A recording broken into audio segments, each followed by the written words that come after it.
శ్రీగురుభ్యో నమః.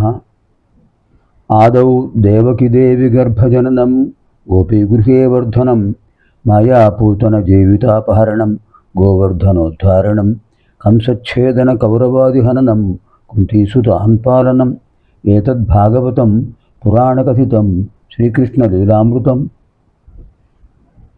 ఓం క్లీం శ్రీకృష్ణాయ గోవిందాయ గోపీజనవల్లభాయ నమః. ఓం క్లీం శ్రీకృష్ణాయ గోవిందాయ గోపీజనవల్లభాయ నమః. ఓం క్లీం శ్రీకృష్ణాయ గోవిందాయ గోపీజనవల్లభాయ నమః. ఓం క్లీం శ్రీకృష్ణాయ గోవిందాయ గోపీజనవల్లభాయ నమః. ఓం క్లీం శ్రీకృష్ణాయ గోవిందాయ గోపీజనవల్లభాయ నమః. ఓం క్లీం శ్రీకృష్ణాయ గోవిందాయ గోపీజనవల్లభాయ నమః.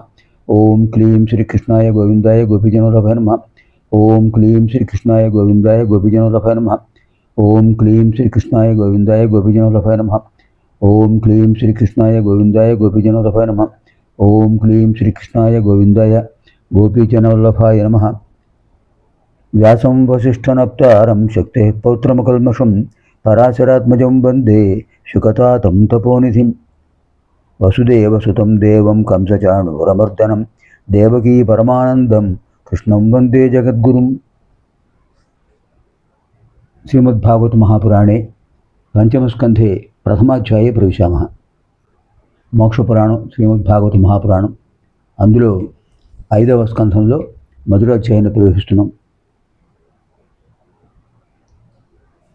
పరీక్షిత్ మహారాజుకు శుకపరబ్రహ్మ చెప్తున్నటువంటి విశేషమైన సన్నివేశాలు. ఇంతకుముందు 4వ స్కంధం చివరి అధ్యాయంలో మనం తెలుసుకున్నాం. 4వ స్కంధం 31వ అధ్యాయంలో మిత్రుల వారు గురువుగారి అనుమతితో తన బంధుమిత్రులు కలుసుకోవడానికి అక్కడికి హస్తినాపురానికి వెళ్ళారు. ఇంకా తర్వాత మనకు విదురుల వారి ప్రసక్తి రాదు. ఇంకా ఇప్పుడు ప్రియవ్రతుడు చరిత్ర. స్వయంభవ మనువుకి 2 కుమారులు అనుకున్నాం కదా. 2 కుమారులు, 3 కుమార్తెలు. పెద్ద కుమారుడు ఉత్తానపాదుడు, 2వ కుమారుడు ప్రియవ్రతుడు. ఉత్తానపాదుడి గురించి మనం చెప్పుకున్నాం. అతని కుమారుడే ధ్రువుడు, నక్షత్ర మండలానికి అధిపతి అయ్యాడు. ఇప్పుడు ప్రియవ్రతుడి చరిత్రను చెప్తున్నారు శుకపరబ్రహ్మ.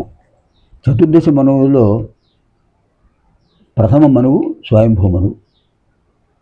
ఆయన శ్రీ మహావిష్ణువు యొక్క పరమభక్తుడు.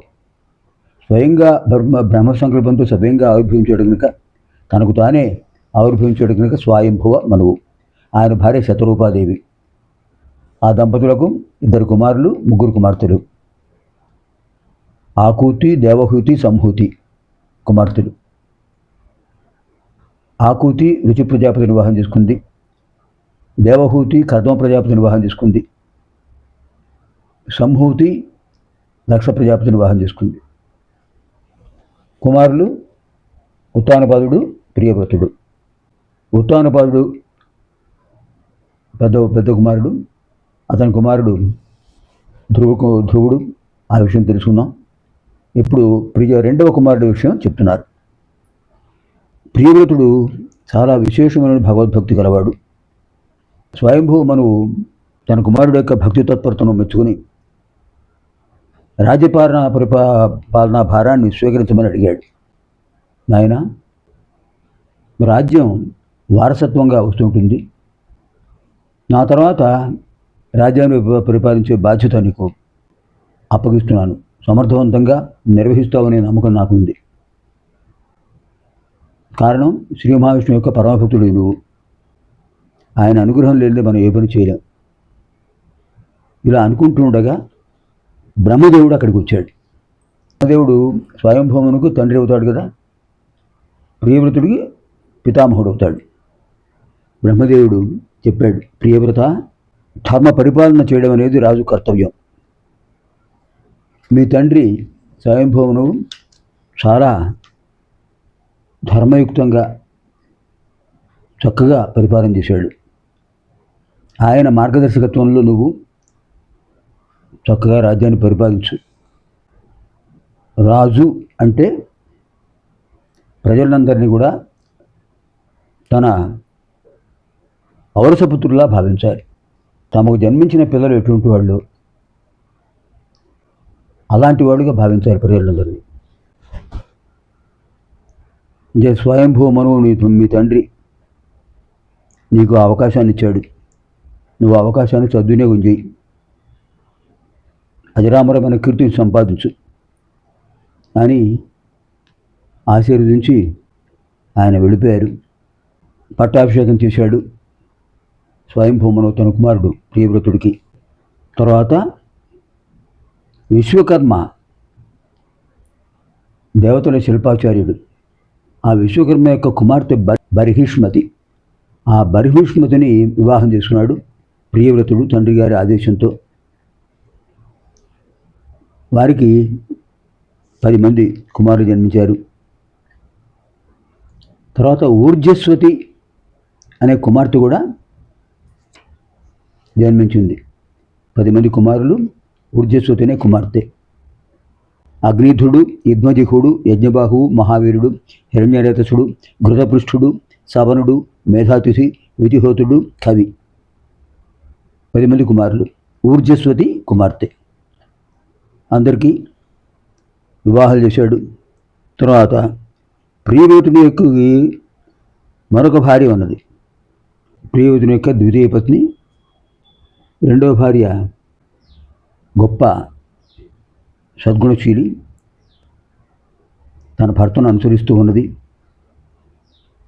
ఆమెకు ముగ్గురు జన్మించారు కుమారులు. ప్రియవ్రతుడి యొక్క రెండవ భార్య కుమారులు ముగ్గురు: ఉత్తముడు, తామసుడు, రైవతుడు. ఉత్తముడు, తామసుడు, రైవతుడు ఈ ముగ్గురు కూడా తపస్సు చేసి మనువులయ్యారు. ఈ ప్రియవ్రతుడు 11 కోట్ల సంవత్సరాల పాటు పరిపాలించేట రాజ్యాన్ని. ఇతని కుమారులు ముగ్గురు కూడా మనువులయ్యారు తపస్సు చేసి. పెద్ద కుమార్తె అంటే పెద్ద భార్య కుమారులు 10 మందిలో ముగ్గురు వానప్రస్థాశ్రమానికి వెళ్ళిపోయారు, అంటే సన్యాసాశ్రమం స్వీకరించారు. మిగిలిన 7గురిని కూడా సమానంగా 7 ద్వీపాలకు రాజుగా చేశాడు. జంబూద్వీపం, లక్షద్వీపం, శాలమరద్వీపం, కుశద్వీపం, క్రౌంచద్వీపం, శాఖద్వీపం, పుష్కరద్వీపం. ఈ 7 ద్వీపాలకు తన కుమారులు 7గురిని కూడా అధిపతులుగా చేశాడు. ఇది శ్రీమద్భాగవతే మహాపురాణే పారమహంస సంహితాయాం పంచమస్కంధే ప్రథమోధ్యాయः. స్వస్తి.